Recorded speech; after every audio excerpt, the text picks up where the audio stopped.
Exercise 3.3 first heading ಅವನೇನು ಕೊಟ್ಟಿದ್ದಾನೆ ನೋಡ್ರಿ. ಗಿವನ್ ಎ ಪ್ಯಾರಾಗ್ರಾಮ್ ABCD ಒಂದು ಪ್ಯಾರಾಗ್ರಾಮ್ ಅಂತ ಕೊಟ್ಟಿದ್ದಾನೆ. Complete each statement along with the definition of property use.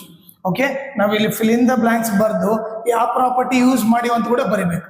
ಈಗ ನೋಡಲಿ AD = ಏನು ಬರಿಬೋದು ಅಂತ ಕೇಳ್ತಾನೆ. ಸೊ ಅವ್ನು ಕೊಟ್ಟಿರೋದೇನು ಪ್ಯಾರಾಗ್ರಾಮ್ ಏನದು. ಓಕೆ, ಮತ್ತೆ ನೀಟಾಗಿ ಇದನ್ನು ಮಾಡ್ತೀನಿ. ABCD ಇದು ಪ್ಯಾರಾಗ್ರಾಮ್ ಕೊಟ್ಟಿದ್ದಾನೆ. AD = ಏನು ಬರೀಬೋದು, ನಮಗೇನು ಗೊತ್ತು, ಪ್ಯಾರಾಗ್ರಾಮ್ ಅಲ್ಲಿ ಅಪೋಸಿಟ್ ಸೈಡ್ ಈಕ್ವಲ್ ಇರ್ತತಾನೆ. ಸೊ ಇದು ಎಷ್ಟಿರ್ತತೋ ಇದು ಕೂಡ ಅಷ್ಟೇ ಇರ್ತತೆ.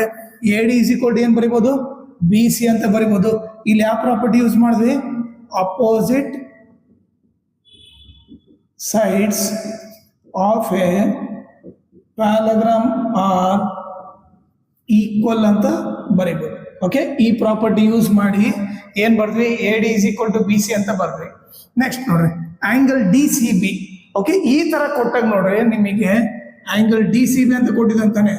ಯಾವಾಗಲೂ ಸೆಂಟರ್ ಇರೋದು ಆಂಗಲ್, ಸೆಂಟರ್ ಏನು C ಇದೆ, C ಆಂಗಲ್ ಇದು ಯಾರಿಗೆ ಈಕ್ವಲ್ ಇರ್ತದೆ ಹೇಳ್ರಿ, ಪ್ಯಾರಾಗ್ರಾಮ್ ಅಲ್ಲಿ ಅಪೋಸಿಟ್ ಆಂಗಲ್ ಈಕ್ವಲ್.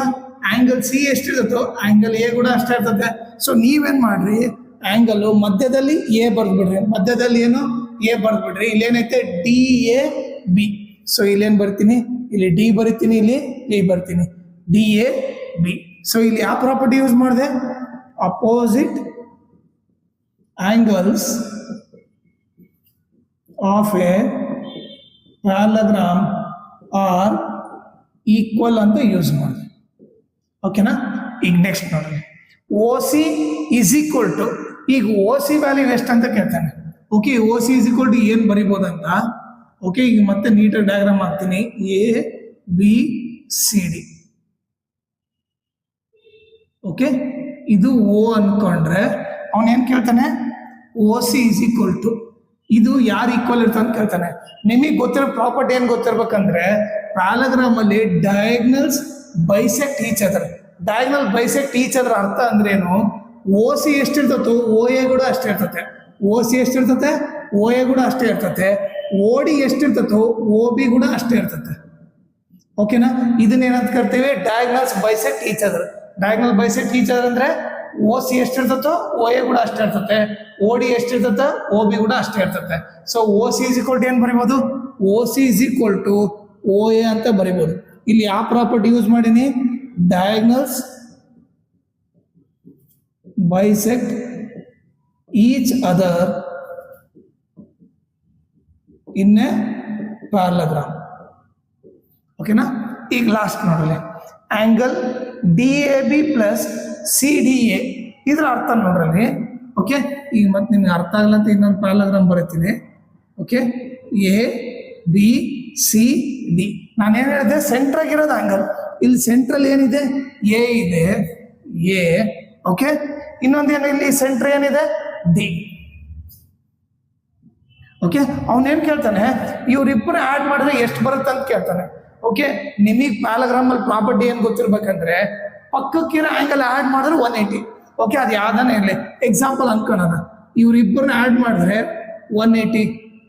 ಓಕೆ, ಈಗಿಲ್ಲ ಇವರಿಬ್ಬರನ್ನ ಪಕ್ಕಕ್ಕಿರೋದು, ಇವರಿಬ್ಬರು ಪಕ್ಕಕ್ಕೆ ಇದಾರ್ತಾನೆ, ಇವರಿಬ್ಬರನ್ನ ತಗೊಂಡ್ರು ಕೂಡ 180 ಇರ್ತಾರೆ. ಇಲ್ಲ ಇವರಿಬ್ಬರನ್ನ ತಗೊಂಡ್ರು, ಓಕೆ, ಇವರಿಬ್ಬರು ಪಕ್ಕಕ್ಕೆ ಇದಾರ್ತಾನೆ. ಸೊ ಆಂಗಲ್ B + C ತಗೊಂಡ್ರೆ ಏನಿರ್ತಾರೆ, 180 ಇರ್ತಾರೆ.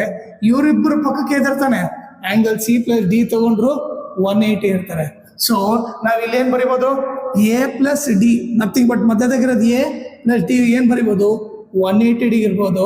ಓಕೆ, ಯಾವ ಪ್ರಾಪರ್ಟಿ ಇದು, ಇಲ್ಲಿ ಏನ್ ಬರಿತೀವಿ, the adjacent angles. Okay, the adjacent angles sum in a parallelogram is 180 degree. Adjacent angle ಅಂದ್ರೆ ಪಕ್ಕಕ್ಕಿರೋ ಆಂಗಲ್. ಪಕ್ಕಕ್ಕಿರೋ ಆಂಗಲ್ನ ಎರಡು ಆಂಗಲ್ ಆ್ಯಡ್ ಮಾಡಿದ್ರೆ ಅದು ಏನಿರುತ್ತೆ, 180 ಇರುತ್ತೆ. ಓಕೆ, ಕೆಲವ್ರು ಏನು ಅಡ್ಜಸೆಂಟ್ ಆಂಗಲ್ ಸಮ್ ಬರೆಯೋ ಬದಲು ಅವ್ರು ಏನಂತಾರೆ, the sum of adjacent angle in a parallelogram is 180 degree ಅಂತ ಬರೀತಾರೆ. ಹಂಗಾದ್ರೂ ಬರಿಬೋದು, ಇಲ್ಲ ಹಿಂಗಾದ್ರೂ ಬರಿಬೋದು. ಅಡ್ಜಸೆಂಟ್ ಆಂಗಲ್ ಅಂದ್ರೆ ಪಕ್ಕಕ್ಕಿರೋ ಆಂಗಲ್. ಓಕೆ, A ಪಕ್ಕಕ್ಕೆ ಅಡ್ಜಸೆಂಟ್ ಆದ್ರೂ D ಇರ್ಬೋದು, ಇಲ್ಲ B ಇರ್ಬೋದು.